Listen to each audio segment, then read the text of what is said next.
Hey guys, welcome back to my channel. If you're new here, hi, I'm Lauren. I do random content on my channel whenever I can. So I've gotten a lot of requests from you guys over the past couple of months to do a Demon Slayer Iceberg. And I recently posted on my community tab that I did find a Demon Slayer Iceberg in Spanish. So I spent the last week trying to translate it and add some stuff into the iceberg. So we finally have a video, as you can tell. So 3 things I want to put out before we start the video. Number 1, Demon Slayer has gotten me copyrighted in the past on YouTube. So I'm not going to be putting any types of videos from the show. The only videos that you'll probably see of the show are in the forms of edits. Other than that, I will be using memes, any type of animation footage, or any type of gameplay footage from the Demon Slayer game. But that will be it. Second thing, this is a complete spoiler warning for the entirety of the show and the manga of Demon Slayer. So if you have not watched the show, I would recommend you click off this video. If you have watched the show but have not read the manga, there will be spoiler warnings throughout the video indicating when a manga part is going to be coming up. So please be on the lookout for that. And lastly, the Demon Slayer Iceberg we're going to be going over today takes inspiration from 2 different Spanish icebergs, as well as stuff that I decide to incorporate into this iceberg. And without further ado, sit back, relax, get a snack, and let's get started with the video.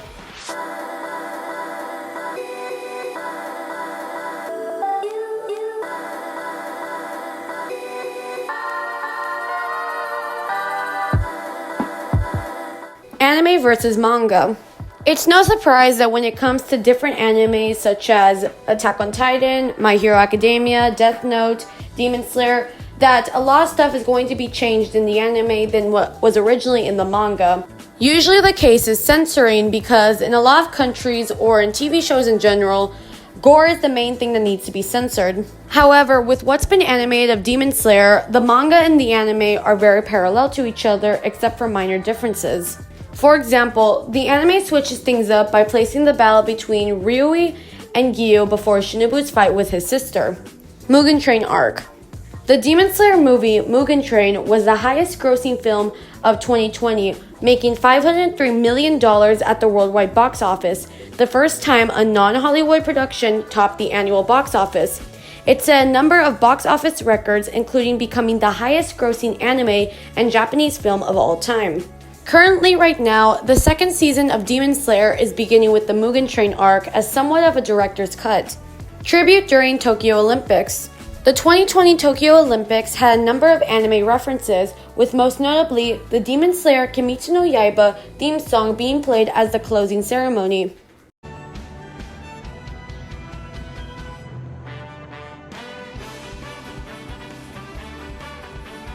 Muzan and Michael Jackson. Probably the biggest meme and fandom joke of this entire show is how Muzan, the main villain of Demon Slayer, shares similarities to Michael Jackson, the late king of pop. Red Light District Arc. Otherwise known as the Entertainment District Arc, this is going to be the up-and-coming main focus of Season 2 of Demon Slayer. The plot centers around our favorite trio, Tanjiro, Inosuke, and Zenitsu, as well as the Sound Hashira, Tengen Uzui, as they travel to the red light district in Tokyo called Yoshiwara. This will also introduce the 6th upper moon, which is Daiki. The dub was done in 2 weeks.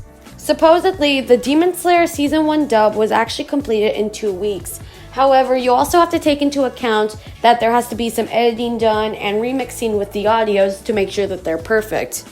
And like with every anime, it's going to take a little bit of time for the dub to be finished and then be released.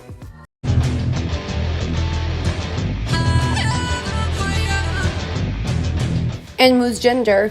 According to the fandom wiki of Demon Slayer, Enmu's gender is a male. However, many fans have interpreted or headcanon Enmu to be non-binary, which is completely fine. You do you headcanon him however you want. Hanafuda earring controversy. According to critics of the earrings, the design resembles a rising sun, which was the main symbol used in Japan during World War II and Imperialism Japan, when it was colonized by other Asian countries. The symbol is still controversial, as in many countries today, it's a reminder of the Japanese military war crimes that happened back then. Koreans, for example, find it offensive because they were oppressed under their rule for some time. The pillars. Otherwise known as the Hashira, The Hashira are the highest ranks that you can get in the Demon Slayer Corps. As such, they are the organization's most elite and powerful warriors who each serve a pivotal role in their war against Muzan and the 12 Kizuki. The Hashira are the 9 overall most powerful members in the entirety of the Demon Slayer Corps, and often regarded as the most skilled swordsmen among all Demon Slayers, protecting them against more dangerous threats that cannot be handled by any other Demon Slayer. Therefore, their existence literally sustains the entire organization. Each Hashira possesses a distinct and unique breathing style, some of which are even created by themselves. There are 2 known methods to becoming a Demon Slayer Hashira.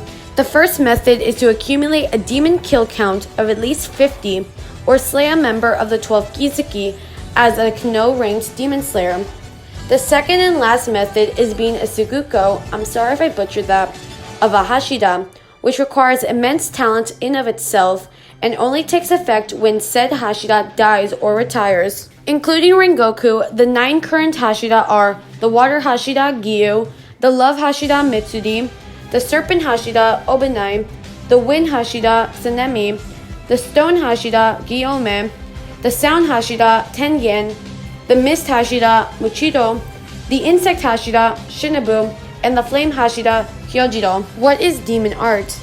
Otherwise known as Blood Demon Art, these are the spells or techniques that higher level demons can cast, or are the supernatural abilities possessed by each of them. Shinobu's uniform. I'm not going to put a spoiler warning because this really isn't a spoiler. It's more of an explanation on why Shinobu doesn't wear the same uniform as Mitsuri. But anyways, Shinobu's Demon Slayer uniform jacket is originally designed to leave the center of the chest area open, similar to Mitsuri's. However, because Shinobu disliked this aspect of its design, she burned the original uniform right in front of the Kakushi, I'm sorry if I butchered that, who had just given it to her and requested a fully buttoned version. Kimetsu no Yaiba spin-offs. Probably the biggest spin-off is the Demon Slayer High School spin-off, or AU, in which all of the characters, dead or alive, have some role in the AU. Also, back in July, it was confirmed that Kimetsu no Yaiba was going to begin a spin-off of its manga series, which this spin-off is going to be featuring Rengoku and Gyu. However, it is unknown if it's going to be animated, as it only says that it's getting a manga spin-off. Tanjiro's scar, Demon Slayer manga spoilers. Initially, it appears this mark is a scar on the top right of Tanjiro's head, explained in the manga later as what he believes to be a scar he received as a result of saving his brother from a falling boiling kettle.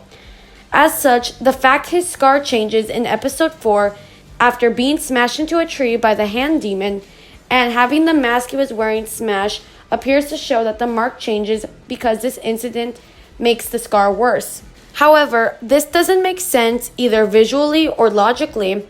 The burn scar wouldn't be changed into a line of scars by the shattered mask, and it also wouldn't make sense for a scar to become further scarred, especially in a way that reduced the area that the initial scar covered. Instead, it's worth considering that this mark was never actually a scar, and instead always that of a Demon Slayer mark, something similar to the marks seen on various demons in the series. These are similar in that they denote significant power in those marked with them. Although for the demons, this power is often gained through means not their own, such as being given any amount of blood from the series' main villain, Muzan. In the show, Tanjiro's father is shown with the same exact head scar as his son, and it seems unlikely that the explanation for this is that they both had the exact same scarring incident with a boiling hot kettle. As such, it's clear that this is an inherent trait and not the result of an unfortunate accident.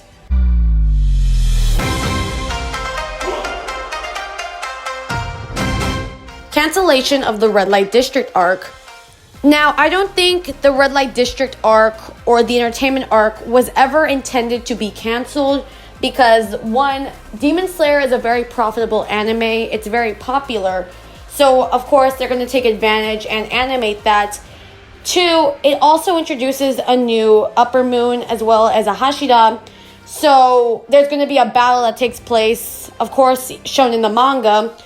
And three, I think it's more censoring and not cancellation because like I said, they would not cancel the arc. They would probably just censor it. For those of you guys who may not know, there was actually a name change in the arc, in which the original name of the Demon Slayer arc was the Red Light District arc. However, it was changed to the Entertainment District arc due to the Red Light District meaning a concentration of prostitution and sex-oriented businesses can be found there, most notably brothels. So many people did think that this particular arc was going to be censored. However, according to many anime news articles, the Entertainment District arc is not going to be censored, and 11 episodes are going to be produced, with the first episode being an hour long in runtime. Author's identity. Only a little bit is known about Demon Slayer's author, Koyoharu Gotoge. I'm sorry if I butchered their name. On the Kimetsu no Yaiba wiki, you can find the author's date of birth as well as where they're from. However, the author has not revealed their face or their gender and only uses they/them pronouns. A Weekly Shonen Jump employee, however, disclosed that the author is a woman. The fandom.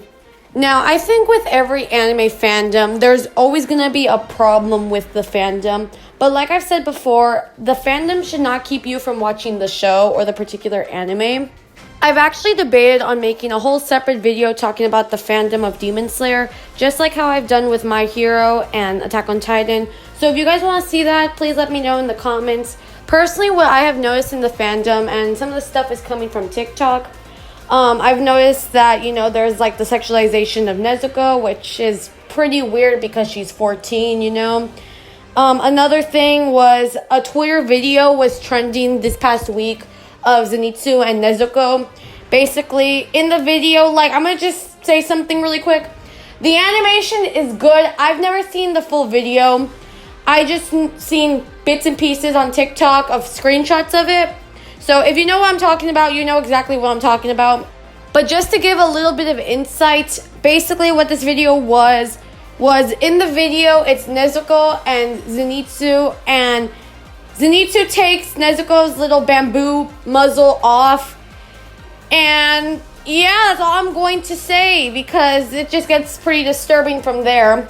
And lastly, I think this is going to be the last topic I'll talk about regarding the fandom. So if you guys want me to make a whole separate video talking about the fandom, which I'm planning on doing, just let me know in the comments if you're interested. I'll probably still go ahead with it because I really do think that would make for a good video idea. But anyways, so this last situation is coming from TikTok, and this is regarding a cosplayer. So there was a cosplayer that went by key_creativity_X, and he was a black POC Muchido cosplayer, which, a lot of people showed him so much support, and I personally liked his cosplays because they were really good, especially with the addition of the braids and everything for the hair for Muchido. It was really, really nice. Now, with Key Creativity, a lot of people called him out because he was sexually harassing people at conventions, at anime conventions. And there was another rumor of him actually talking to minors. I don't know if that one is true or not, but with the sexually harassing people at anime conventions, there's actually video proof for that, according to people on TikTok who know about the situation. Another cosplayer who was actually in a group chat with Key Creativity had come forward and apologized sincerely to all of Key Creativity's victims, meaning and proving that the situation was actually true. Ever since this incident occurred, which this incident occurred back in August, Key Creativity has been banned and actually has not returned to TikTok since this took place. I do sincerely hope that Key Creativity's victims are all doing okay. I am hoping the best for all of you, and it is really brave for all of you to come forward and talk about your experiences with this particular cosplayer. I think this also comes to show how we as a community need to make sure that when it comes to people in high platforms like on TikTok, Instagram, YouTube, that they don't abuse their platform, because when they do, that's when it becomes very, very unsafe for many, many people. So, and I think it's a very good thing that Key Creativity did leave or was banned off of TikTok. So, like I said earlier, my heart goes out to the victims. I hope you all are doing okay. Controversies. I've already covered one big controversy surrounding Demon Slayer, which was the Hanafuda earring controversy. There's another controversy later on in this iceberg list, so I will bring that up when that time comes. However, another big controversy was surrounding Demon Slayer Season 2. The main controversy surrounding Demon Slayer Season 2 was the location of where it was going to take place, which was the Red Light District. I've already covered it a bit in the cancellation of the Red Light District arc section in this particular layer of the iceberg. However, to get a bit more insight, the Demon Slayer Season 2 section was going to cover the Entertainment District arc, which is set in the red light area. And parents are offended by the fact that such types of places promote adult services that will eventually impact their children's minds if it will be shown to them. Because Demon Slayer is very popular among Japanese fans, especially kids, parents are finding it difficult to explain all of these things to their children. The most generic shonen story. A main comment that is very associated with Demon Slayer is that the anime is very generic. I think this can be up to personal interpretation because everybody has their own opinion on this. Yes, the animation is beautiful, I will give it that, because when I first watched Demon Slayer, I was amazed by the animation compared to like the other animes I had watched. But I think the way that Demon Slayer writes its characters, the backstories of the characters, I think that's what really gets me, and that's what I really like and enjoy about the show and the manga. For example, some of the demon backstories are amazing, and it really explains why they became demons and how they got to this big level of power.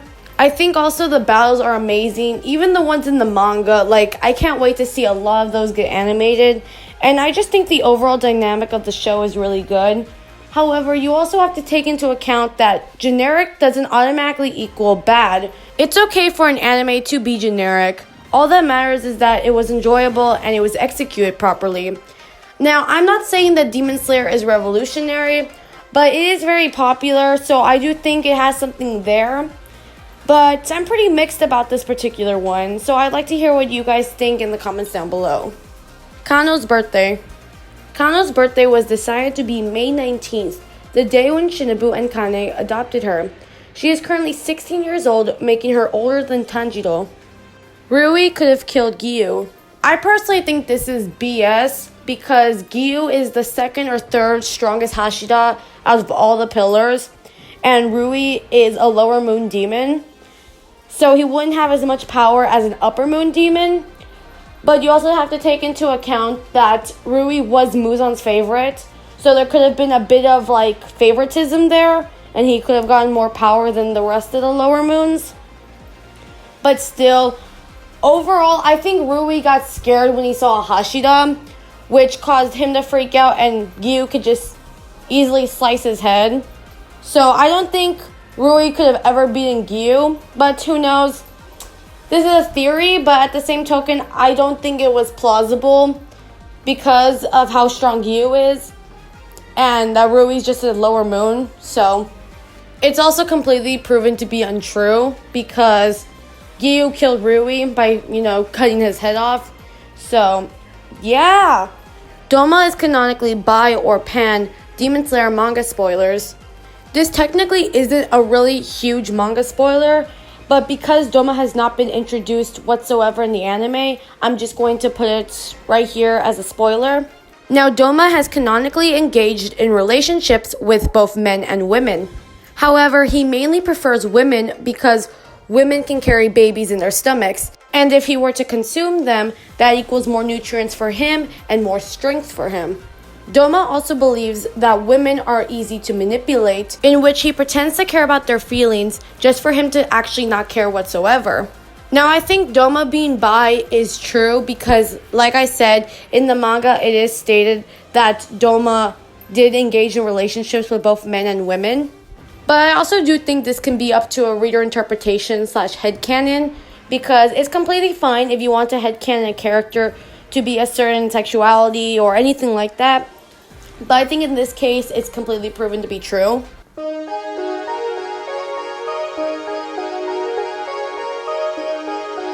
Manga censor in China. Now, Demon Slayer is censored in China because of the Hanafuda earring controversy. We spoke about the Hanafuda earring controversy earlier in this video, in which the Hanafuda earrings have a similar design to that of the rising sun used in imperialism Japan, which is offensive to many Asian countries, including China and South Korea. So the earrings have been censored to look like this particular logo. as well as the Mugen Train theatrical release being delayed in China because of the controversy surrounding the film Monster Hunter. The Uniform Harasser. Given the nickname Scumglasses, the uniform designer was known for harassing the female demon slayers as well as being a basic pervert when it came to the design of the female demon slayer uniform. He was the person who handed Shinobu her original uniform before she burnt it. A canon instance that happened was the designer got yelled at by Sanemi after he was caught sexually harassing a female demon slayer, in which the designer wet his pants after because of how much Sanemi scared him. Demons are vampires. According to this theory posted on Reddit by Shadow Monarch 123 on the r/anime subreddit, they come to the conclusion that demons from Demon Slayer are basically vampires. 1. They can't stand light. 2. Reproduce through blood in humans. 3. Highly intelligent. And 4. Feed on humans. Many people were mixed in the comments, with this particular person having this to say. I think it's just because those are very common monster characteristics. 1. Because monsters would need a major weakness, otherwise humans would probably be wiped off the planet immediately, and having them need to hide for half the day is an easy one. 2. Is like the only other reproduction way besides fucking, also done with vampires, ghouls, zombies, alien parasites, etc. 3 and 4 are very common because monsters need to be seen as human predators, or else who would be scared of a dumbass monster that only fed on birds or something? Daiki is only an upper moon due to her brother. Demon Slayer manga spoilers. Now Daiki and her brother Gutaro, I'm sorry if I butchered his name, share the holding of the 6th upper moon ranking in the 12 Kizuki. Daiki is the secondary holder of that ranking, with her brother being the primary holder. Daiki only has her rank and position among the upper ranks due to her brother's powers and abilities that enhance her own. Now supposedly, and correct me if I'm wrong, but Muzan had to put Daiki in the upper moon 6th position in order to get her brother, because Gutaro and Daiki have a very close sibling relationship, and Muzan originally just wanted Gutaro. So in order to get Gutaro, he had to put Daiki with Gutaro in the upper moon 6th position. Inosuke's mask. Demon Slayer manga spoilers. Inosuke likes to wear a boar mask because he was raised by boars for the first few years of his life due to his mom being killed by Doma. It is unknown how the wild boar found him, but his origin chapter says the mother boar may have just lost one of her children.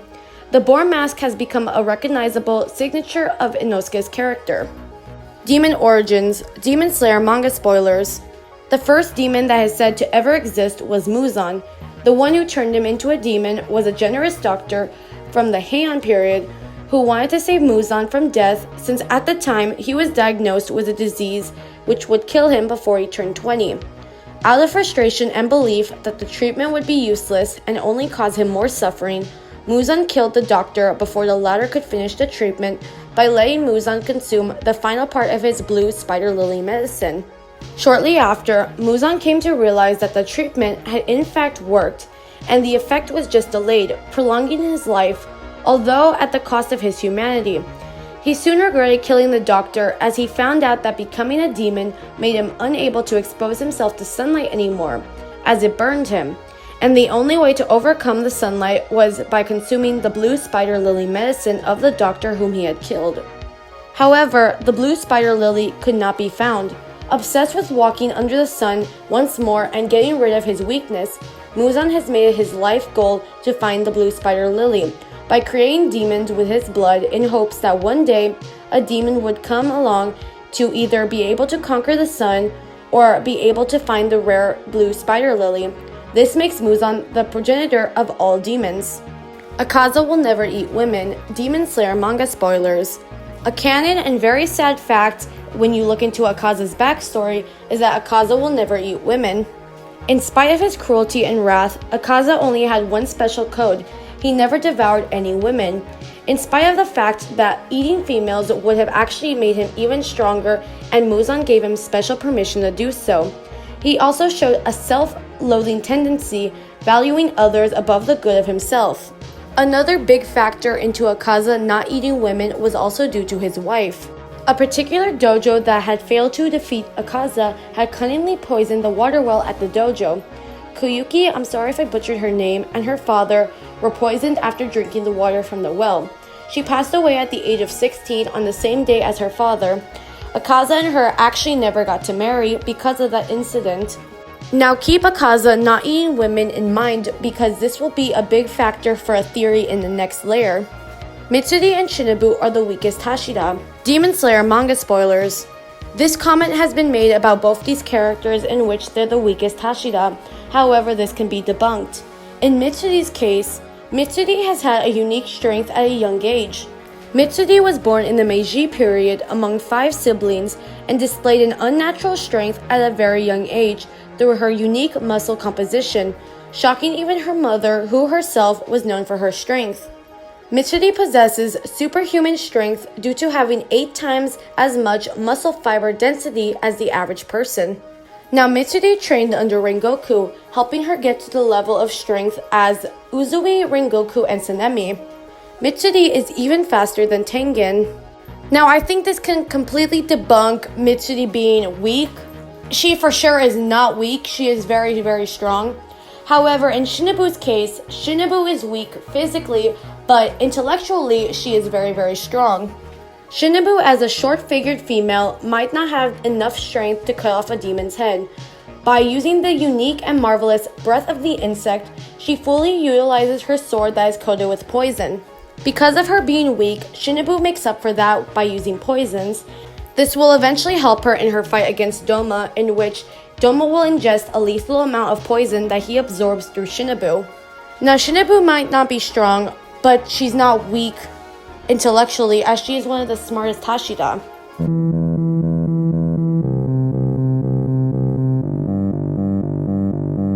Doma surpassed Akaza in ranking. Demon Slayer manga spoilers.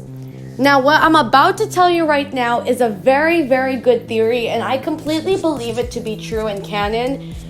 And it's very, very interesting on this theory, so I'm about to get into it right now, and I'd love to hear what you all think about this theory. Now this theory is coming from Tumblr, so sit back because it's pretty long and I'm going to go fully into it because of how interesting it is. The previous Upper Moon 2. Spoilers for the manga. I had sort of a theory regarding Doma and how he got the Upper Moon 2 ranking before Akaza did. In fact, how did he even get that ranking in general? He wasn't always Upper Moon 2, because the first time we see Doma is when he met Gutaro and Daiki, and at that time, he was Upper Moon 6. Yet the next time we see him, he's Upper Moon 2. According to Doma himself, he surpassed Akaza in ranking even though Akaza has been a demon much longer than him. If there's one thing Akaza loves more than sparring with strong people, is being the strongest, which is why we know he fought Doma and Kokushibu to take their rankings, which he failed, but how did Doma surpass him? Well, let's take a look at a few things. For one, we know Doma's diet mainly consists of women, if not exclusively women. Doma said himself that women carry the most nutrients because they carry babies.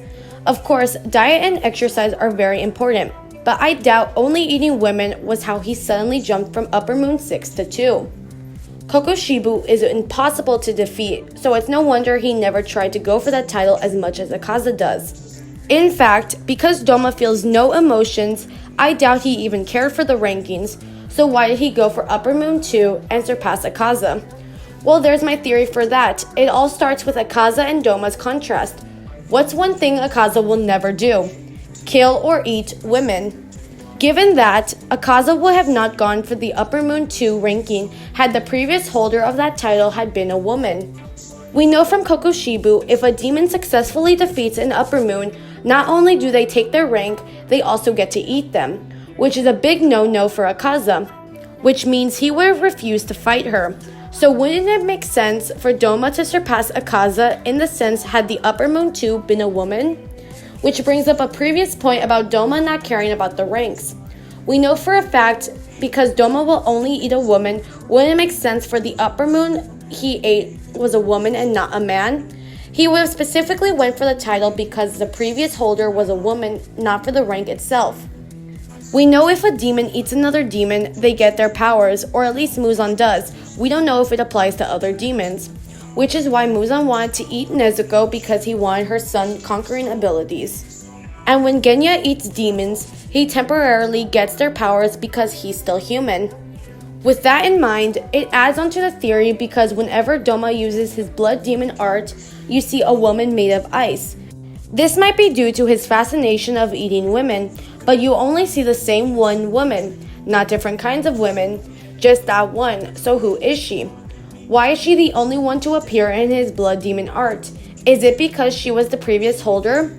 After all, if he killed and ate her, her powers probably went to him as well, but she still appears in his blood demon art. Remember, Doma says he eats his followers to save them and that they're a part of him.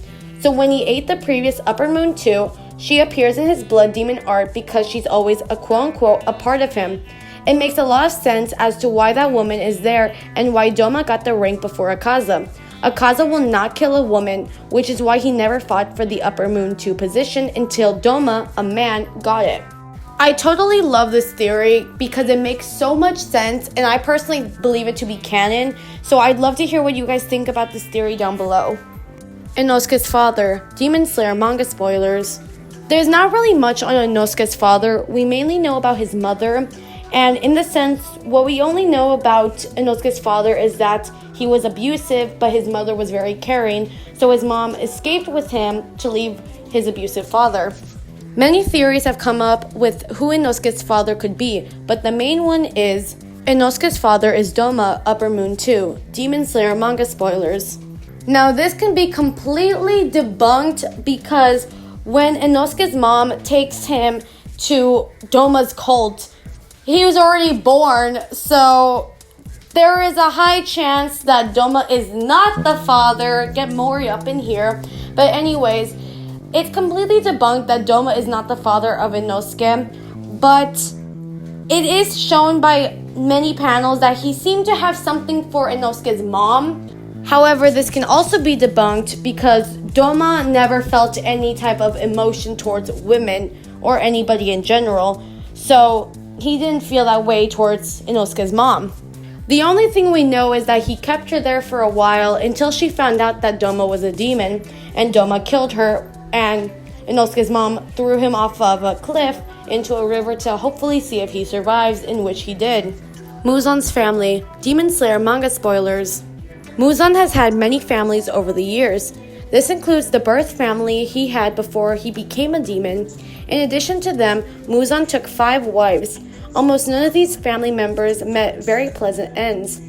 In the case of Muzan's biological family, it is implied that they survived the ages as the Ubuyushiki clan. I'm sorry if I butchered that.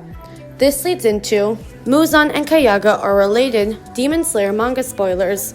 Muzan, a demon the Ubuyushiki family and the Demon Slayers have been chasing for 1,000 years, has finally come.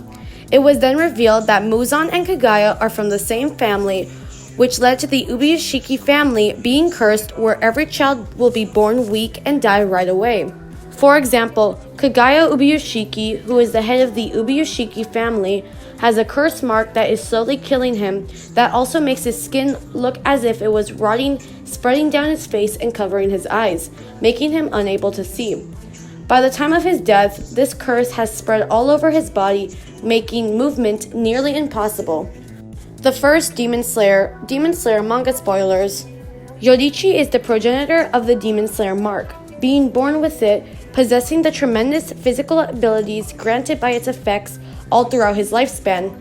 Unlike other mark users in his era, Yorichi was able to defy fate and live to about 85 years of age. Zenitsu's parents, slight Demon Slayer manga spoilers. Zenitsu was not raised by his parents, so he did not have any proper guidance. Zenitsu was adopted by Jigoro Uejima, I'm sorry if I butchered his name, who was Zenitsu's master or sensei.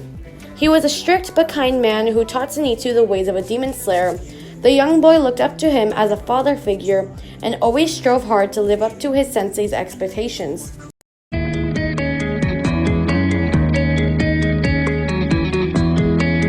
Demon Slayer marks. Demon Slayer manga spoilers. The Demon Slayer mark is a mysterious supernatural marking that can be unlocked and may appear on the body of a strong Demon Slayer. The most talented Demon Slayers of the Demon Slayer Corps have a chance to develop a mysterious tattoo, scar, or birthmark marking. It resembles the crest that demons possess. These marks are referred to as Demon Slayer marks. It looks somewhat like a tattoo, scar, or birthmark, and each Demon Slayer mark looks unique, relating to the breathing style of the bearer. The true origin of the Demon Slayer mark is unknown. However, the first recorded occurrence of these markings were in the Rengoku era.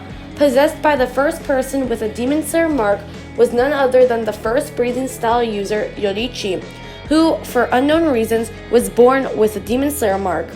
However, having the Demon Slayer mark has its costs. Demon Slayers who have awakened the Demon Slayer mark are said to die upon reaching the age of 25. Kokushibu mentioned that despite the increased power, it reduces their lifespan due to the strain on their bodies, as previously stated by Shinobu. There are ways to avoid death through the curse, as shown by Yorichi and Kokushibu. Through unknown means, Yorichi was able to live to be 85 years old. However, this could be due to being born with it, unlike others who had to awaken it. Kokushibu, on the other hand, avoided dying from the curse by becoming immortal as a result of turning into a demon. The Perfect Demon, Demon Slayer manga spoilers. This has to do with Tanjiro becoming a demon. Muzan injects Tanjiro with all of his blood, turning him into a demon. Tanjiro begins to become immune to the sunlight, and this is how Tanjiro is the perfect demon. Because as we know, Muzan's main goal was to find someone who can conquer the sun, meaning somebody who would finally make him immune to the sun. And now that Tanjiro is immune to the sun, that makes him the perfect demon. This also makes him stronger than Muzan. Hasty ending. During the final battle arc, fans started having complaints about the way Koyohado Gotoge, the series creator, was handling the progression of the series. Upon further investigation, it seems that Koyohado has rushed the ending part of the manga due to family issues. Koyohado had to leave Tokyo as a result of the situation with their parents. Wasted potential on the upper and lower moons. According to many people on Reddit, they believe that because Muzan killed off all the lower moons, it likely cut the story in half. And because all of the lower moons are gone, all the new characters have to fight the upper moon characters. Now, I don't know how to feel about this particular one, because yes, all the lower moons were killed off, and I don't know if it would have did anything different to the story. I really don't know. But I'd like to hear about your guys' opinions in the comments down below about this particular one. The final Kimetsu no Yaiba manga, Demon Slayer manga spoilers. The final chapter of the manga features a huge time skip. It moved the world of the series 3 generations forward to modern-day Tokyo. It is implied that the characters from the original series have died and were consequently reincarnated. Why aren't Tanjiro and Inosuke Hashira Demon Slayer manga spoilers?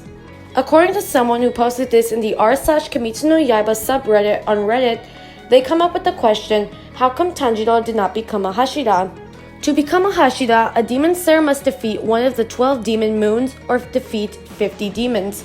If I'm correct, Enmu was one of the 12 demon moons and was killed by Tanjiro and Inosuke. So how come they aren't classified as Hashiras? Now, many people did comment with their own reasons why Tanjiro and Inosuke aren't Hashira, and this could be one of them.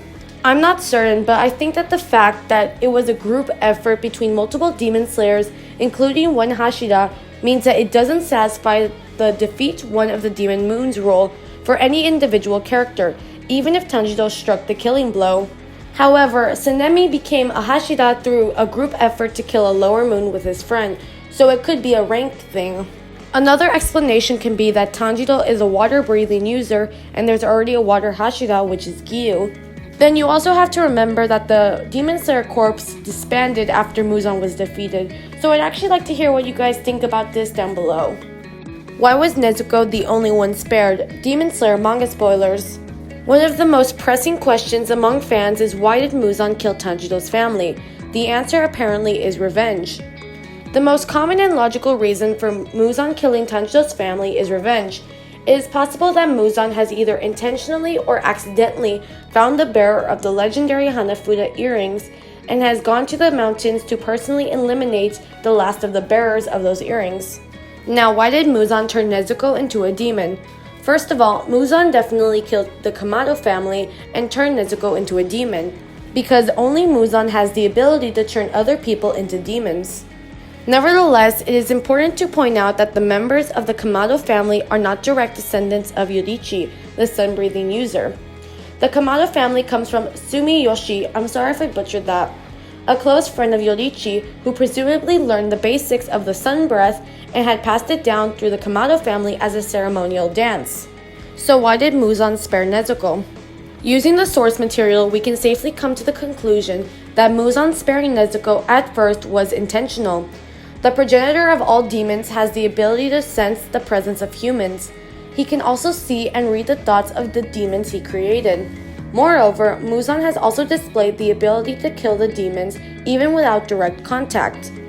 Also, it should be noted that demon slayers retain their breath abilities once they turn into demons. For example, Kokushibu Upper Moon 1 uses his breath of the moon in the fight against the pillars. Muzan spared Nezuko most likely because she expects something from turning a member of the Kamado family. True enough, Nezuko grew and transformed over the series. She demonstrated her blood demon art during the fight with Rui. Nezuko then did her demon transformation in the fight against Daiki. Lastly, she revealed her resistance to sunlight after the fight with Hanteguru. Muzan then discovers the demon who can withstand the sun, which is Nezuko. Nezuko, based on Muzan's understanding, has some relation to the breath of the sun style. She definitely has a role to play in Muzan's quest in becoming the perfect being. We know that Muzan is after two things: conquering the sun and finding the exclusive blue spider lily. A demon coming from a clan related to Yoriichi has the biggest chance of succeeding, and he already turned Nezuko.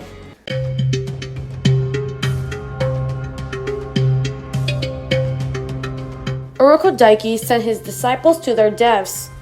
First off, I want to say, if I am butchering this guy's name, I sincerely apologize. I don't know how else to pronounce it, and I have some feeling I'm pronouncing it wrong. But anyways, please bear with me. I do apologize if I'm pronouncing it wrong. Now, according to the user, the_real_boz, who posted this in the r/Kimetsu no Yaiba subreddit, they asked the question, why didn't the demon slayers send a Hashira or something to kill the hand demon that killed 13 of Daiki's disciples? The hand demon, whom Daiki captures and puts in the wisteria-ridden forest, mentions that he killed 13 of Tanjiro's senpais. This seemed like a huge deal at the time. He was the strongest demon during the final selection by far. He ate so many children, yet the demon slayer corpse never bat an eye. Daiki talks about how so many children died, yet he doesn't do anything about it. It seems that the final selection is meant to weed out the weak and the weak-willed, but the rest of the demons in the forest aren't even on the same level as the hand demon. Did the demon slayers intentionally keep him there to make the final selection insanely difficult? Why was he allowed to live there for so long? Maybe I'm missing something, but it never sat right with me that they would allow all those children to die when the death toll could have been much lower in the final selection by just killing the hand demon. Now, the best explanation can come from this Redditor, Robert-0019, who commented under this post. The final selection was already a brutal concept on itself, even if you count out the hand demon existed. It's a selection, not a training course, so the corpse already has a certain level of expectation set upon those who pass it and those who failed it. They probably saw that the increased death rate wasn't their fault, rather the applicants just didn't meet the requirements. That's why some pillars made comments about low rankers being weak and quote-unquote farm soldiers, because in their minds the recruits were getting weaker, although the truth was the final selection's difficulty has skyrocketed thanks to the hand demon being there. Daiki probably saw it more that he was the one at fault for the deaths of his students, thinking he was a failure of a mentor. The more the time goes and another one dies, he beats himself up even more. This probably made him blind to the pattern that was being made and too late to realize the oddity of what was happening. Resemblance between Tanjiro and Yoriichi, Demon Slayer manga spoilers. Now, I'm going to be honest with you all. I at first thought that Yoriichi was Tanjiro's grandpa or somebody like that related to Tanjiro. And I thought, because I saw Kokushibu first before I saw Yoriichi. So at first, I thought Kokushibu was Tanjiro's dad as a demon. But we already know Tanjiro's dad is dead, so I thought that could have been his uncle, his dad's brother. But they're not even related. And that's what made me question so much. Now, why do they look the same if they're not related? But anyways, Tanjiro didn't have any blood relate with Yoriichi. Although Tanjiro has the same earrings, breath style, hair and mark as Yoriichi, he is not related to him, but rather Yoriichi is an extremely close family friend of the Kamado family.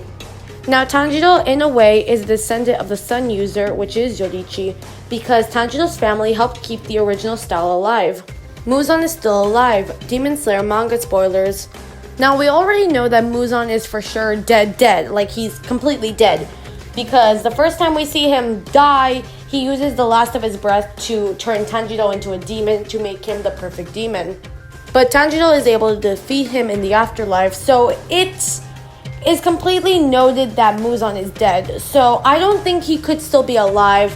I'd like to hear what you guys think about this particular theory, if Muzan is still alive. I don't think so, because yeah, once he died, like the corpse disbanded, everybody went to have their lives normally. So this theory can fall apart because Muzan is completely dead in the manga. So I don't think he's still alive. I don't think there's any chance of him still being alive. But I'd like to hear what you guys think down below. Tanjiro was destined to die. Demon Slayer manga spoilers. I think this can be up to personal interpretation. I personally think that Tanjiro's death was what ultimately led to Muzan being completely defeated. That's what I think. Because Muzan was, quote unquote dead, and then when Tanjiro died, that's when Muzan used like the last of his breath to turn Tanjiro into a demon. And that was to make Muzan, his whole thing into Tanjiro, to make Tanjiro the perfect demon. You get me? So it took Tanjiro dying to finally defeat Muzan, completely, fully, you know what I'm talking about, right?